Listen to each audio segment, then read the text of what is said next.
একটি ব্যবসার কথা বলেছেন, যে ব্যবসার মধ্যে লসের কোনোই সম্ভাবনা নাই। সেই ব্যবসাটার কথা আল্লাহ তাআলা বলেছেন যে ব্যবসার মধ্যে লস হওয়ার কোনো সম্ভাবনা নাই। দুনিয়ার যে আমরা ব্যবসা বাণিজ্য করি, এইগুলার মধ্যে লাভ হয়, কখনো কখনো লস হয়, লস না হলেও লস হইতে পারে, এরকম একটা আশঙ্কা মনের মধ্যে কাজ করে।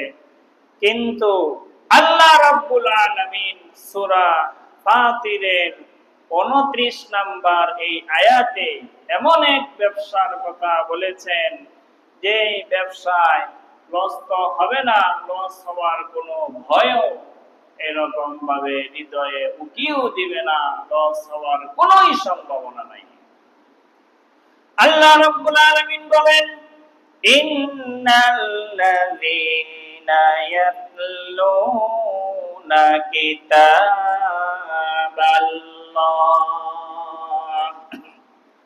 যারা যে সমস্ত ঈমানদারেরা ইয়াতলুনা কিতাবাল্লাহ, আল্লাহর কিতাব তেলাওয়াত করে,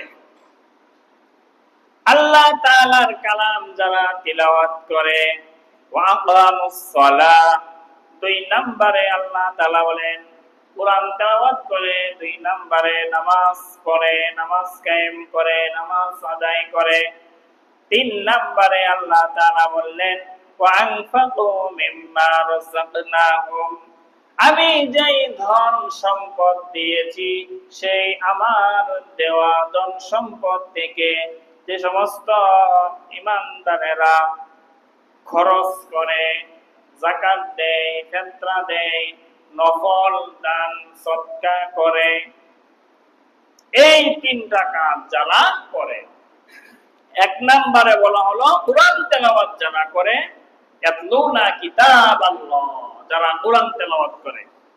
২ নম্বরে বলা হলো ওয়া আকামুস সালাহ, যারা নামাজ কায়েম করে, নামাজ আদায় করে, ওয়া আনফাকু মিম্মা রাযাকনাহুম সিররান ওয়া আলানিয়াতান, সিররান মানে গোপনে, আলানিয়াতান মানে প্রকাশ্যে, প্রকাশ্যে এবং গোপনে যারা দান করে, আল্লাহর সন্তুষ্টির জন্য দান সদকা করে, যাকাত ফিতরা দেয়, এই ৩টা কাজ যারা করে,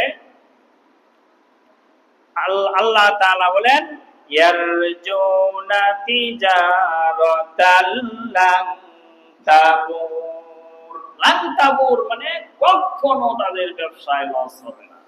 এটা এই ৩টা কাজ যারা করে তারা এমন এক ব্যবসায় নিয়োজিত, এমন এক ব্যবসা করতেছে যারা এই লসের কোনোই সম্ভাবনা নাই।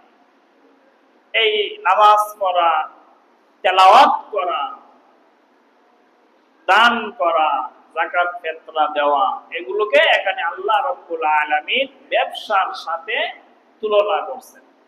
আমি নামাজ পড়তেছি, এটা একটা ব্যবসা করতেছি। নামাজ ব্যবসা, ব্যবসা মানে কি?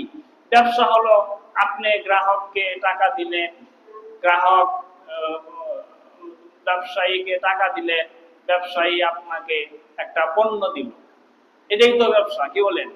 আদান প্রদান। আপনি একটা দোকানদারকে দিলেন, দোকানদার আপনাকে একটা পণ্য দিল, এই যে আদান প্রদান, লেনদেন, এটাই ব্যবসা। তাহলে এখানেও কেমন যেন আমি আল্লাহকে যাকাত দিতেছি আল্লাহর সন্তুষ্টির জন্য, আমি তিলাওয়াত করতেছি আল্লাহর জন্য, যেন তিলাওয়াত গুলো আল্লাহকে দিচ্ছি, নামাজ আল্লাহকে দিচ্ছি, বিনিময়ে আল্লাহ তাআলা পুরস্কার দিবেন। তাহলে এটাও একটা ব্যবসার মতো, যে আমি তেলাওয়াত করতেছি যেন আল্লাহ তাআলাকে তেলাওয়াত দিচ্ছি, নামাজ দিচ্ছি, দান দিচ্ছি, আর বিনিময়ে আল্লাহ তাআলা মহা পুরস্কার দিবেন। তাহলে এটাও একটা লেনদেনের মতো দেখা যায় বাহ্যিকভাবে।